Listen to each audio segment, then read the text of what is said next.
वाकई वज़ीर अमूर कश्मीर इंजीनियर अमीर मुकाम कहते हैं कि फील्ड मार्शल की कायदाना सलाहियत से मुल्क की इज्जत और वक़ार में इजाफा हुआ। फ़ौज पाकिस्तान ने कई गुना बड़े दुश्मन को शिकस्त दी।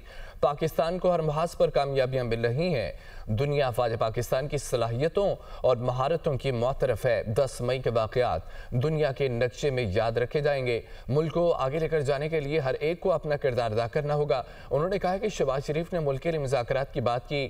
PTI कभी मुज़ाकरात की हिमायत करती कभी नहीं करती।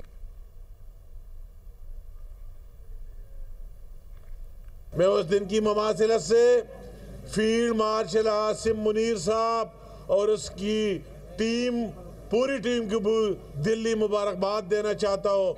सारी कौम उसके लिए दुआ गो है, इसकी लंबी जिंदगी के लिए कि उसकी लीडरशिप में जो इज्जत इस पाकिस्तान की आवाम को, पाकिस्तान की सरजमीन को मिला, पाकिस्तान से कई गुना बड़ा ताकत क्यों न हो, मगर जब तक ये अफवाज पाकिस्तान के जवान जिंदा और पाकिस्तानी कौम का ये जज्बा हो तो कोई किसी को उसको शिकस्त देना नामुमकिनात से कम नहीं है। अगर कायद आज़म मोहम्मद अली जना बानी पाकिस्तान की बात की जाए, जिसके कोशिशों से बर्र सगीर पाक व हिंद के मुसलमानों को उनकी ख्वाब की तकमील हुई और उसने जिस मकसद के लिए पाकिस्तान बनाया कि बर्र सगीर के मुसलमानों को